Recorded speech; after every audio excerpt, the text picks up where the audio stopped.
We've all seen cocky UFC fighters talk big before a fight. You know that not gonna happen, right? What's not gonna happen? You're not gonna be a champion, girl. Oh, we'll find out You're Saturday not night. gonna down. We will find out Saturday night. Saturday. One of us is gonna be dead wrong. Find out. We will see. You can't finish me? I can't finish you. Nope. Give me 30 more seconds in the first fight and I would have finished you. Correct? Shut up. No, you wouldn't. You know what? I need to take your soul. You don't know shit about being a champion. You're never gonna be a champion. But these 10 champions, they didn't just talk shit, they lost their belts because of it. Ronda Rousey got head kicked unconscious. Luke Rockhold fought with his hands down. And then there was November 4th, 2017, the night two undefeated champions learned the same lesson within hours of each other. This is what happens when trash talk meets reality. UFC fighters can be cocky, but sometimes they need to be destroyed and humbled by their opponents. Starting with the most famous fighter on the planet getting knocked out in front of 56,000 people. Fighter number 1, Ronda Rousey, November 2015, Melbourne, Australia. I think that's the moment that I'm gonna like tap Holly on the shoulder and be like, hey, it's okay. You lost, but this is awesome. Ronda Rousey walks into the octagon as the most famous fighter on the planet. She's a bona fide rock star, Ronda Rousey. Famous female fighter, 12 wins, 0 losses. She'd beaten Miocic Tate twice, destroyed Kat Zingano in 14 seconds, made grown women tap to arm bars before they knew what hit them. Did she knock you out? Did she have that one time knockout power? Nope, nobody does. I have really fragile hands, so I got a great chin. Knock on. She was on magazine covers, starring in movies, dating Travis Brown, making more money than half the men on the roster.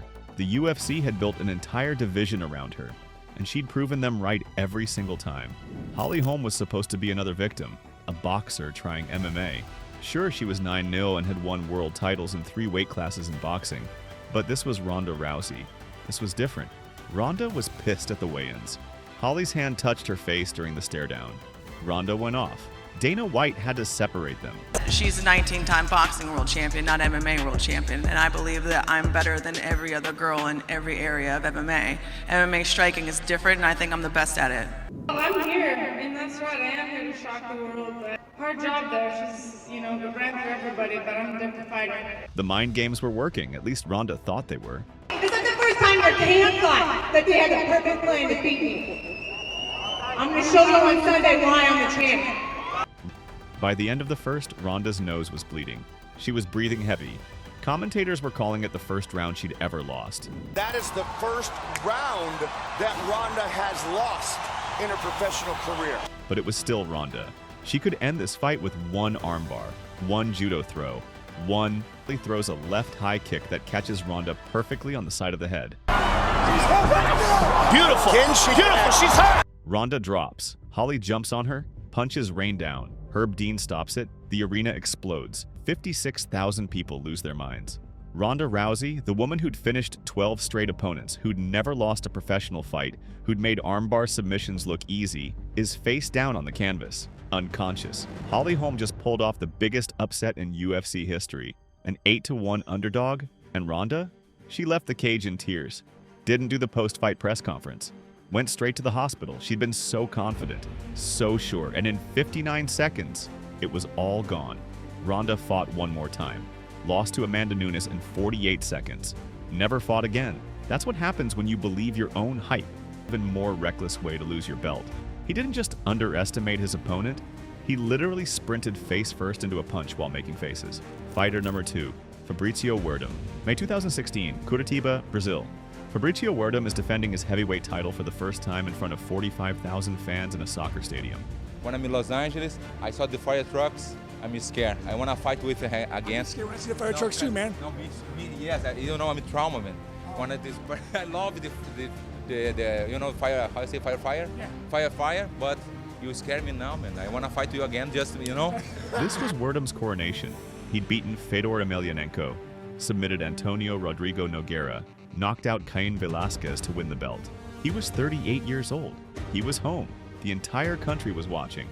So I want to read you a quote that was from Fabricio Werdum. If Cain was the opponent, I would have gone on.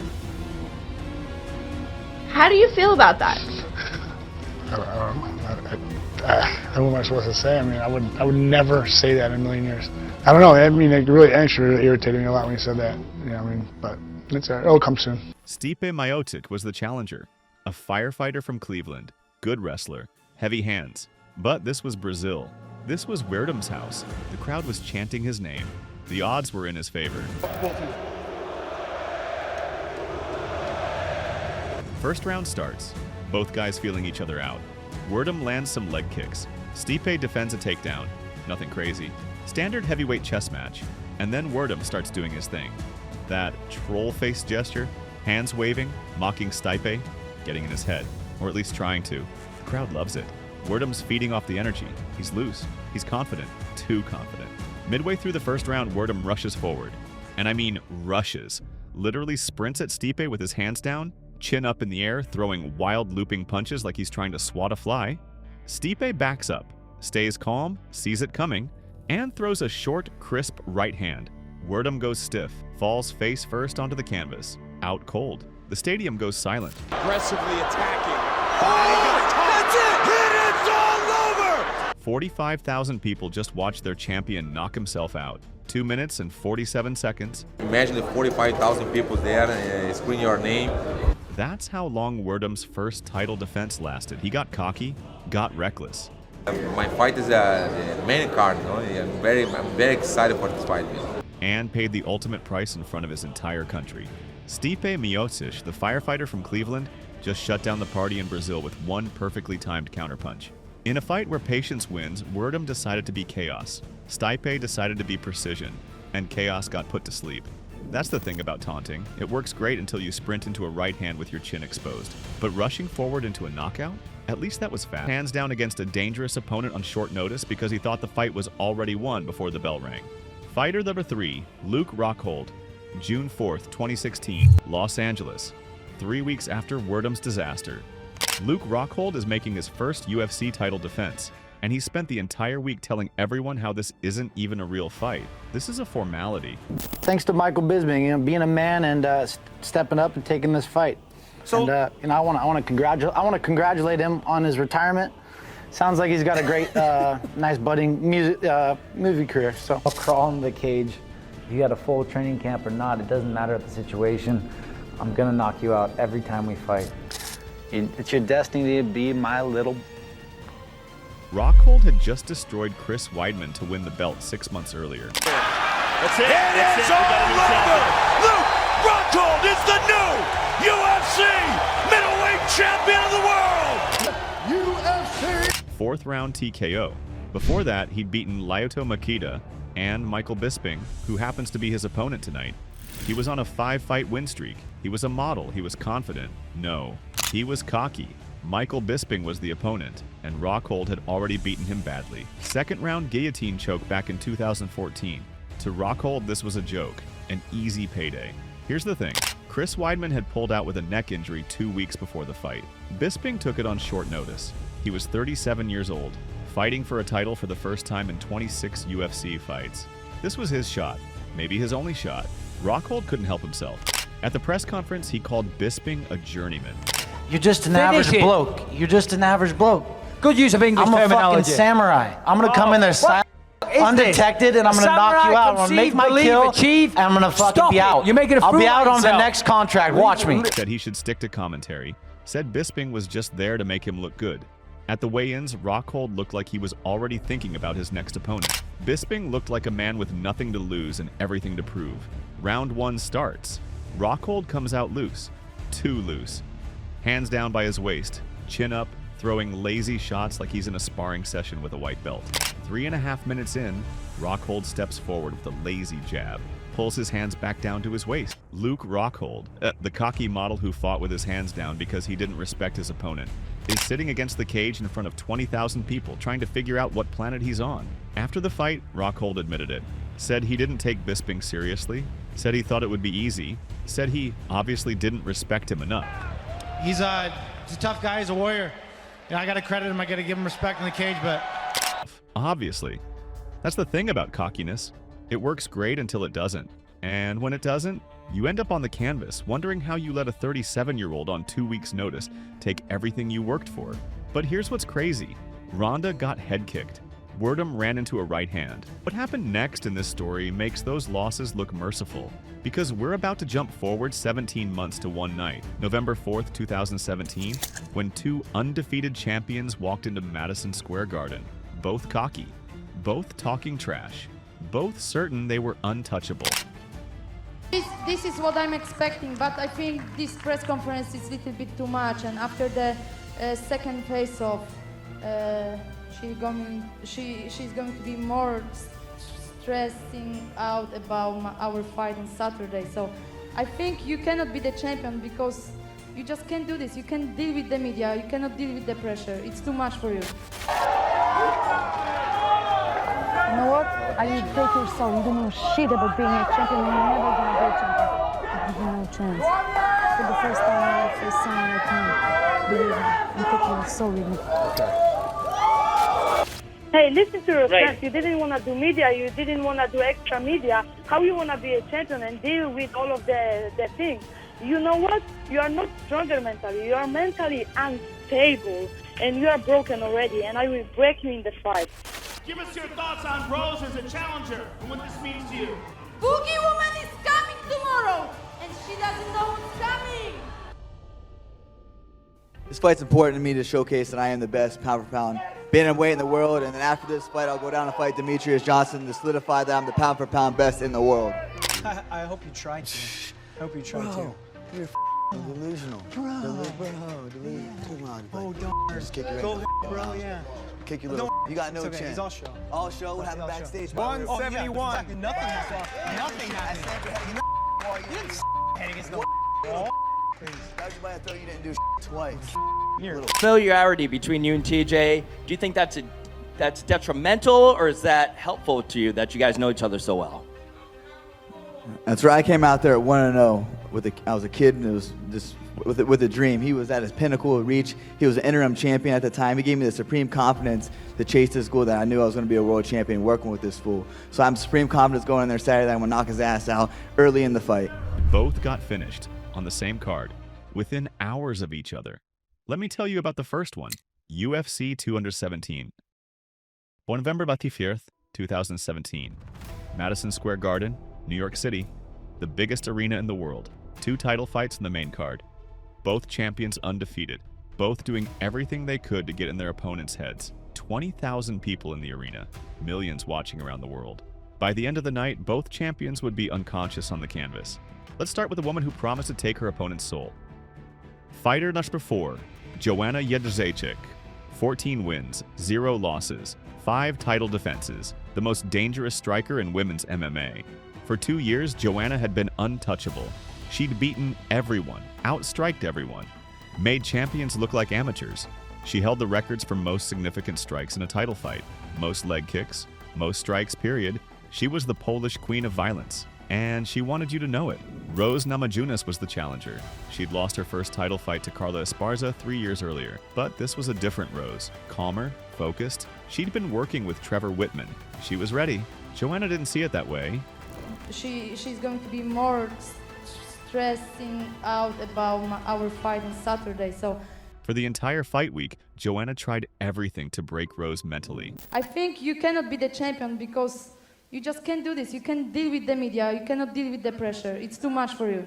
Got in her face at every opportunity, pressed her forehead against Rose's at the weigh-ins, screamed at her, told her she was going to take her soul. You know what? I will take your soul. You don't know shit about being a champion and you're never gonna be a champion. And Rose? She closed her eyes and prayed. That should have been Joanna's first warning sign. When someone's not reacting to your mind games, they're either terrified or they're not scared at all. Rose wasn't scared. Round 1 starts. Rose is calm, breathing. She's landing that punches raining down. Joanna tries to cover up, but she's done. Joanna Jedrzejczyk, 1 victory away from tying Ronda Rousey's record of 6 title defenses, just got knocked out by a woman who prayed instead of trash-talked. All that mind game bullshit, it didn't work. All that getting in Rose's face just made Rose more focused, more determined. Turns out trying to take someone's soul is a lot harder when they're not afraid of you, when they're spiritually centered, when they're ready. Joanna's devastated. She can't believe it. She's sitting on the stool in her corner after the fight, still processing what just happened. But Madison Square Garden isn't done, not even close. 3 fights later, same night, same card, same arena, another undefeated champion is about to learn the exact same lesson. Except his was even more embarrassing, because at least Joanna fought smart before she got caught. This next guy, he spent half the fight dancing. Fighter to 5, Cody Garbrandt. Same night, 3 hours later, Madison Square Garden. If you thought Joanna's loss was crazy, what happened in the co-main event was pure karma. Cody Garbrandt, 11 wins, 0 losses, bantamweight champion.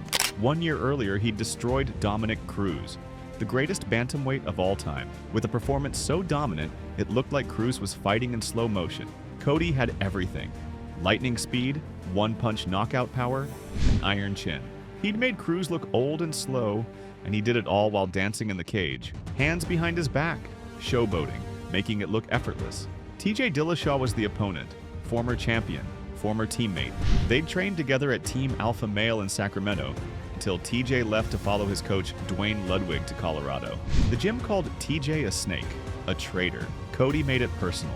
For months leading up to the fight, Cody talked about how TJ betrayed the team, how he couldn't be trusted. And then, days before the fight, Cody released sparring footage from years ago showing him dropping TJ in practice. Said TJ's chin was cracked, said he was scared, said this was going to be easy. You can do all the conditioning in the world with your new coach. You can't condition that fucking chin of yours. TJ said nothing, just trained. Round 1. Cody looks sharp, landing combinations, moving well, slipping punches, making TJ miss. It's close, but Cody's in control. And then, with 5 seconds left in the round, Cody decides to prove a point. He lands a brutal right hand. TJ's legs wobble, he stumbles backward. The bell is about to save him, but Cody walks back to his corner, pointing at TJ, flipping him off, talking shit. They do have that same fighter's mentality. Oh! Big knockdown for Cody! There's the horn to end round 1. Right hand drops him bad. The crowd goes insane. This is over. Cody's going to finish him in round 2, right? Round 2 starts. TJ comes out aggressive, desperate, throws everything.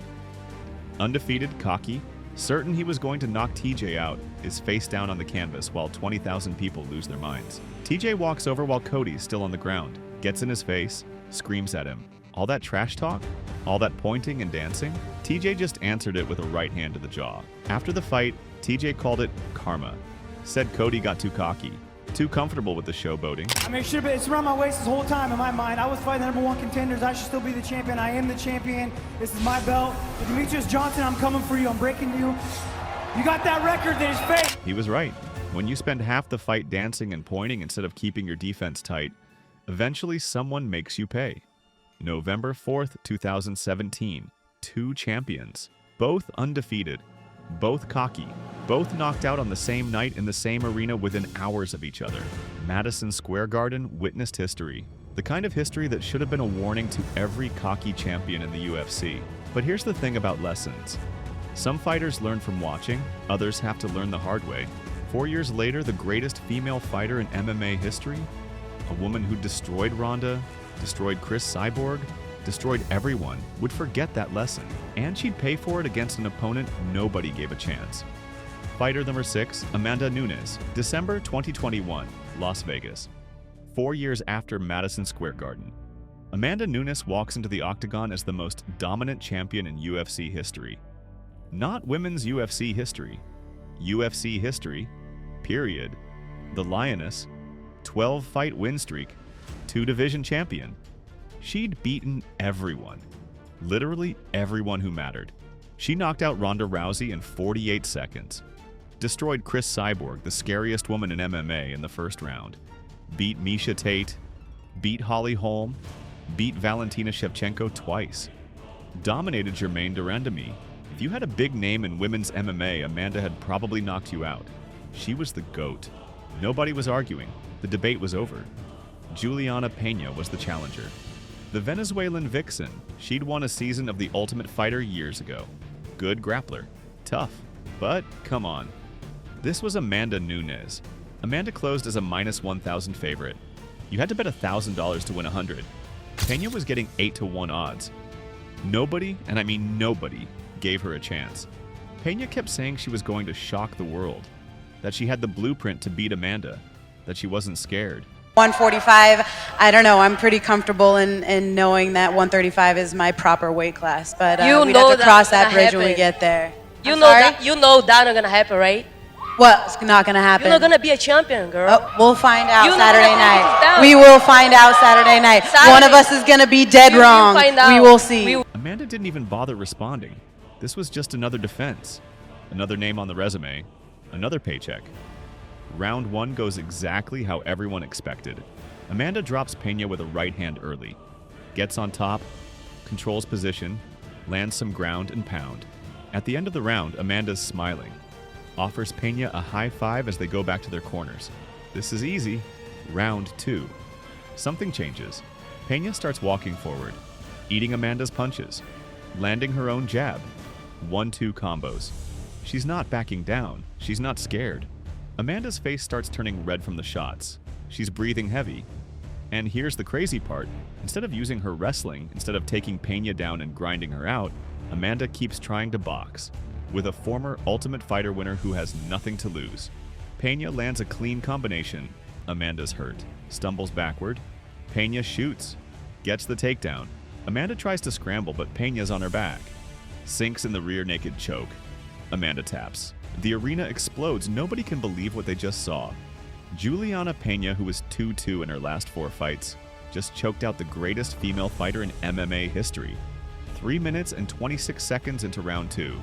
Amanda Nunes, who'd beaten Ronda, beaten Cyborg, beaten everyone, tapped out to an 8-1 underdog. After the fight, Amanda's in shock. Can't explain what happened. Says she checked out. Oh, I just have to be sharp because I see her style many times in my whole career. Her best friend, Miocic Tate, is like if you watch Miocic Tate fight, it's the same fighter right there. So I see before. Doesn't know why. Just checked out. That's what confidence looks like when it becomes complacency. When you're so used to winning that you forget you're in a fight. Peña didn't shock the world because she was more skilled than Amanda Nunes. She shocked the world because Amanda forgot that everyone in that cage is dangerous. Everyone. But at least Amanda went out fighting. At least she was aggressive. At least she tried. What happened 9 months later makes Amanda's loss look merciful. Because the next champion on this list, he didn't just lose. He dominated for 24 minutes and 4 seconds. Won every round except one. Was 1 minute away from tying one of the greatest records in UFC history. And then he got head kicked unconscious with 56 seconds left. Fighter 37, Kamaru Usman, August the 20th, 2022. Salt Lake City, Utah. The pound-for-pound best fighter on the planet is defending his welterweight title for the 6th time. Kamaru Usman, the Nigerian nightmare. 19 straight wins, 15 straight in the UFC. 1 victory away from tying Anderson Silva's record of 16 consecutive UFC wins. Arguably the greatest record in the sport. For 3 years, Usman had been a machine. He'd beaten Colby Covington twice, knocked out Jorge Masvidal twice, dominated Gilbert Burns, made welterweight look easy. He wasn't just winning, he was making it look inevitable. Leon Edwards was the challenger, and here's the thing. The last guy to beat Leon Edwards? Kamaru Usman. 7 years ago. Unanimous decision back in 2015. Since then, Leon hadn't lost. 11 fights unbeaten. But that was the problem. Everyone knew Usman was better. Everyone knew Leon was getting another beating. This was just Usman padding his record on his way to history. Round 1. Leon does something nobody expected. Something nobody had ever done in Usman's UFC career. He gets a takedown, takes Usman's back, works for a choke. As he fought me, you know, I made him better. And he went out there and he started wrestling. But when he fights me again, he's gonna realize that that wrestling was all for nothing. For 5 minutes, this looks competitive. The crowd's into it. Maybe Leon has a chance? Then rounds 2, 3, and 4 happen. Usman takes over completely. Wrestling, pressure against the cage, body shots, head shots, everything that made him champion, everything that made him look unstoppable. By round 5, all 3 judges have Usman winning 39-37. Leon needs a finish, needs a knockout, needs a miracle. A seasoned veteran now, and I am ready, and I truly believe this is my time. You know, I've been ready 2 years ago. Now I'm super ready. Could have gave me enough time to prepare even more, so I am focused and can't wait. But how you get it done? How you get it done, though? By winning, bro. What? By winning. All I do is win, bro. Listen, everybody here wants to know. Everybody wants to help me. You ain't finishing me, bro. You know you're not. Help me help you. You're not Tell the finishing people me. how you gonna get it done. You cannot finish me, champ. Trust me. You What? got it in you, bro. I didn't hear you. What'd you say? You can't finish me. I can't finish you. Nope. Give me 30 more seconds in the first fight and I would have finished you. Correct? Shut up. No, you would. Round 5 starts. Usman still in control. Still pressuring, still landing. Keeping Leon against the cage, breaking him down. 4 minutes pass. 56 seconds left in the fight. The commentators are already talking about Usman tying the record. Fans are starting to gather their stuff. This is over. Leon's corner had been screaming at him between rounds, begging him to wake up, to do something, anything. He looked broken, defeated, done. And then, 56 seconds left on the clock. Leon throws a left high kick. A Hail Mary. One last desperate attempt. Now, the people all want to know, how are you going to get it done? You're going to try to wrestle, bruh. It ain't going to work this time. We're going to wrestle. We're going to wrestle. Let's wrestle. Let's wrestle. Let's wrestle. We're going to wrestle. Catches Usman perfectly on the chin. Usman's eyes roll back. His body goes stiff. He drops like he was shot. Out cold before he hits the canvas. The arena explodes. 17,000 people erupt. Nobody can process what they just saw. Kamaru Usman, the pound-for-pound best fighter in the world, 15 straight UFC wins, 56 seconds from tying Anderson Silva's record, is unconscious on the canvas. Leon Edwards just pulled off the greatest comeback in UFC history. Yassas lost 4 rounds, was down on every scorecard, and knocked out the champion with 56 seconds left in the fight. After the fight, Dana White said Usman fought a perfect fight. Said he couldn't have done anything differently. Said it was just one of those things that happens in MMA, and he's right. That's the thing about this sport. You can do everything right for 24 minutes and 4 seconds. Be perfect, be dominant, be 1 minute from making history, and then someone kicks you in the head. Usman wasn't cocky, he was confident. But confidence without vigilance is still a weakness.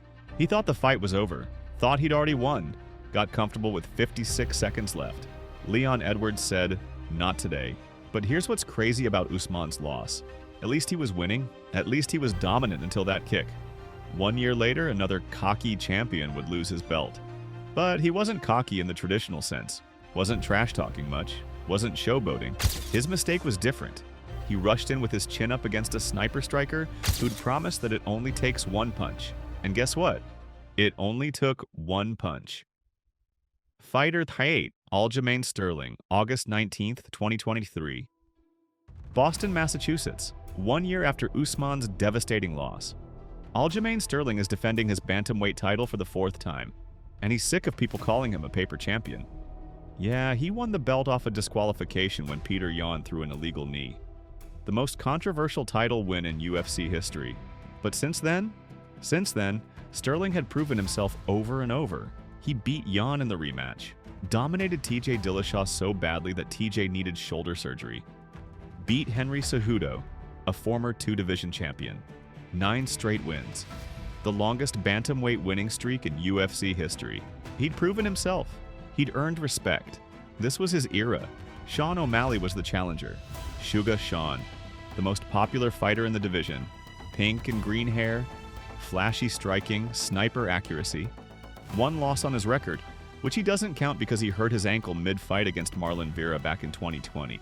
O'Malley was the future. The next star? The next Conor McGregor. For weeks leading up to the fight, O'Malley kept saying the same thing. It only takes 1 punch. Just 1 mistake. That's all I need. Sterling kept saying O'Malley hadn't fought anyone like him, that this was going to be a wrestling clinic, that O'Malley couldn't handle his grappling. Both guys were confident, but only one of them was right. Your perspective of the fight. Talk me through your perspective of the fight. What's going to happen from your eyes?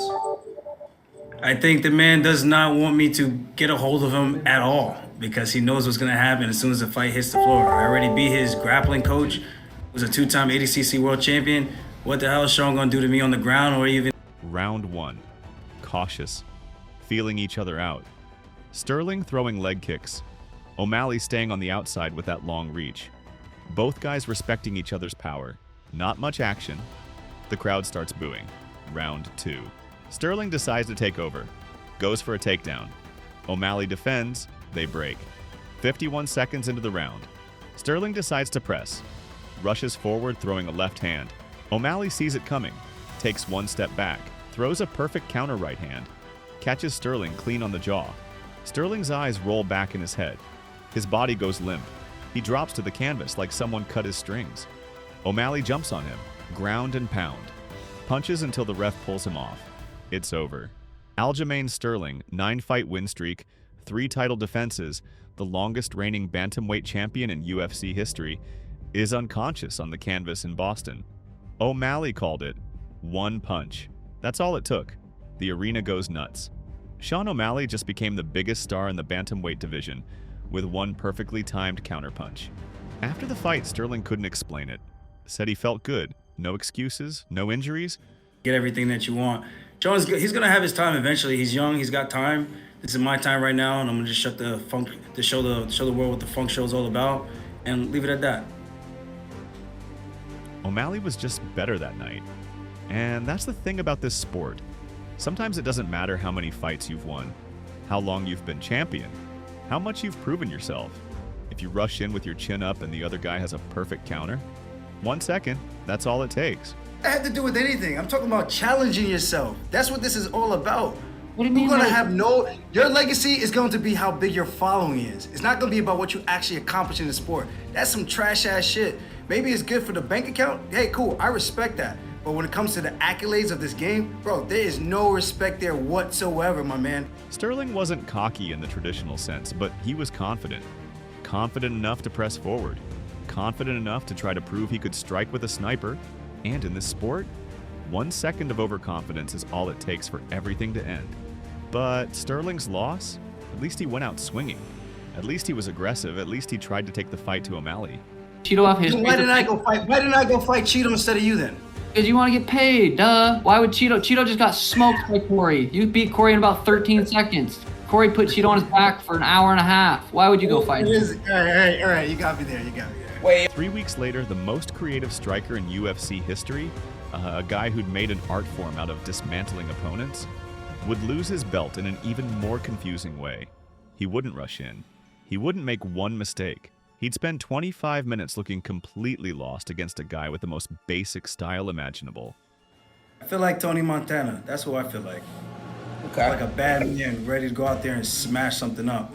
Fighter number 9, Israel Adesanya. September 2023, Sydney, Australia. 3 weeks after O'Malley knocked out Sterling. Israel Adesanya, the last stylebender, one of the most creative strikers in combat sports history. Second reign as middleweight champion after beating Alex Pereira to reclaim the belt. 24 wins, 3 losses. He'd beaten everyone in the division, twice. Destroyed Robert Whittaker, made Paulo Costa look foolish, dominated Jared Cannonier, lost to Alex Pereira, beat Pereira in the rematch. He was home. Well, close to home. Sydney's a short flight from Auckland, New Zealand. The entire region was watching. This was his show, his moment, his crowd. Sean Strickland was the opponent, the replacement opponent. Dricus du Plessis got injured, so Strickland stepped in. He was ranked 5th, on a 2-fight win streak. Nothing special, nothing scary. Except Strickland had been talking all week, saying wild, controversial shit, making headlines for all the wrong reasons. The kind of stuff that makes sponsors nervous. At the press conference, Strickland went off. Said things that can't be repeated, made sexist comments, attacked journalists. The whole media scrum was uncomfortable. Adesanya stayed calm, almost amused. This wasn't a threat. This was a tune-up fight before the real challenge. Dricus du Plessis. The betting odds reflected it. Adesanya closed as a -675 favorite. Strickland was getting 5-1 odds. The biggest middleweight title underdog in UFC history. This should be easy. 2 minutes into the first round, Strickland throws a straight right hand, catches Adesanya clean on the jaw. Adesanya falls. Strickland jumps on him, ground and pound. Punches raining down. Adesanya survives, barely. Gets back to his feet, makes it to the end of the round, but something's wrong. Adesanya looks confused, off. His timing's gone. The rest of the fight? It's all Strickland. Not with anything fancy, not with creative striking or athletic feats. Just walking forward, high guard, Philly shell defense, straight punches, pressure. That's it. No spinning kicks, no matrix dodges, no flying knees. Just straight punches and walking forward. And Adesanya can't figure it out. Can't land his kicks. Can't set up his combinations. Right now, right here, I don't really see anything that he has for me that I haven't seen before, but yeah. He's moving backwards the entire fight. circling, trying to create space, but there's no space. Strickland just keeps coming. Final round, final minute. Strickland drops his hands completely, starts shouting at Adesanya mid-fight, talking shit, taunting him. The bell rings. 49-46 on all three judges' scorecards. All for Strickland. Sean Strickland, the 5-1 underdog with the most basic style imaginable, just dominated Israel Adesanya for 25 minutes. The crowd in Sydney is stunned. Adesanya is stunned. Everyone's stunned. Israel Adesanya, one of the best strikers in MMA history, a guy who made dismantling opponents look like art, just got outboxed by a guy who throws straight punches and walks forward. After the fight, Adesanya's trying to process it. Says Strickland just did what he did and it worked. No tricks. No secret game plan. Just pressure and straight punches. Right now, right here, I don't really see anything that he has for me that I haven't seen before. But yeah, he is a dangerous man because he has nothing to lose and everything to gain. So I've taken him seriously for this camp. That's the thing about being the creative, flashy striker. Sometimes the guy with the most basic fundamentals beats you. Sometimes the pressure fighter who refuses to back down exposes the gaps in your game.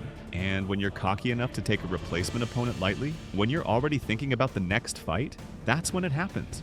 Bro, trust me. If you ever, I can tell you what, if you win this fight, when we fight, I knock you out, I'm gonna do a TikTok dance over you. But Adesanya's loss was just embarrassing, just confusing. He didn't get knocked out, didn't get submitted, just lost a decision. The final fighter on this list, his loss was different because he was the one who'd knocked out Sterling, the one who'd become a superstar, the one who promised to be the next Conor McGregor. On the biggest stage in UFC history, he'd learned that trash talk means nothing when someone doesn't care about your highlight reels. Fighter number 10, Sean O'Malley, September 14th, 2024. O'Malley couldn't help himself, kept saying he'd knock Merab out early. First round, maybe second if Merab survived. When Merab had your jacket on, I know it's an intense moment, but looking back on it, do you see some humor in that, or was that something you didn't find funny? No, I thought it was silly. I mean, I didn't recognize Merab. How funny is that? I thought he was just a f***ing worker. I handed Merab my jacket. Like, that's hilarious. I didn't know who Merab was. Said Merab's style was boring, said this was going to be easy money, said nobody wants to watch a wrestler. Merab said almost nothing, just trained. The only reason anyone knows Merab's name is because I handed him my jacket. Just prepared. Fight night, the Sphere, 20,000 people. The production is insane. The walkouts look like something from a science fiction movie. O'Malley walks out confident, dancing, smiling. This is his show. The fight starts. Immediately something's wrong. Herb Dean stops at 10 seconds in. The corners are yelling at each other. There's chaos before a single punch is thrown. Finally, they restart. 3 minutes into the first round, Merab shoots for a takedown. Gets it. Takes O'Malley down for the first time in years. The first time in his UFC bantamweight run. O'Malley gets back up, but the blueprint is clear. This isn't going to be a striking match. Round 2, another takedown. Merab on top, grinding, controlling. Round 3, another takedown, more control, more grinding. Round 4, another takedown. O'Malley's getting frustrated, can't create space, can't land his power shots. Merab's in his face. Constant pressure, constant takedowns. Round 5. O'Malley finally lands some good body kicks. Hurts Merab. The crowd comes alive. Maybe there's a chance for a late finish, but it's too late. Merab's still pressing, still taking him down. The final bell rings. Unanimous decision for Merab. 49-46, 48-47. Sean O'Malley, the guy who promised a first-round knockout, the guy who was supposed to be the next Conor McGregor, just lost his belt without getting knocked down once. Without getting hurt. Without landing anything significant. Just neutralized. After the fight, O'Malley's devastated. No excuses, though, says Merab was stronger. I think Merab would last a couple minutes, maybe. Tinquinho would sub him fairly quickly. Says he got beat. Says he'll be back. On social media, he writes, overpromised, underdelivered. Sorry, love you guys. 4 words that sum up what happens when you believe your own hype. When you promise knockouts and can't deliver. When you're cocky enough to overlook a guy with a 10-fight win streak who doesn't care about your highlight reels or your social media followers. Merab didn't knock O'Malley out, didn't submit him, didn't finish him at all, just took him down, held him there, made him completely irrelevant for 25 minutes on the biggest stage in UFC history. Sometimes the most brutal losses aren't the flashy ones. Sometimes the worst loss is being dominated so completely that you never had a chance to do what you're famous for. Outro. 10 years, 10 champions, 10 belts lost. 10 reminders that confidence without respect is just arrogance waiting to be humbled. We saw the video clip of kind of Merab walking up to you when you were leaving. Did you guys say anything? I don't know, like, if I got hit in the head too. I was like, what the fuck, who is this random guy talking to me? I was like, who the fuck? And then I realized it was Merab. And then it was, his buddy was yelling or something, but yeah, I mean, that. Ronda thought Holly couldn't touch her. Werdum thought taunting was more important than defense. Luke thought Bisping was a tune-up. Joanna thought she could take Rose's soul. Cody thought dancing was more important than keeping his hands up. Amanda thought Peña wasn't on her level. Usman thought the fight was over with 56 seconds left. Sterling thought he could rush in on a sniper. Adesanya thought a replacement opponent was a joke. O'Malley thought trash talk would intimidate a machine. They were all wrong. Here's the thing about being cocky in the UFC. Everyone you fight is the best in the world at what they do. Everyone. Every single person in that cage earned their way there. They've all won fights. They've all finished opponents. They've all proven themselves. And the second you forget that, the second you think your record, your highlight reel, your trash talk makes you untouchable, that's when someone reminds you that in this sport, on any given night, anyone can beat anyone. It doesn't matter if you're undefeated. It doesn't matter if you're the GOAT. It doesn't matter if you're the biggest star in the division. When that cage door closes, everyone's got a chance. Everyone. Some of these fighters got knocked out in seconds.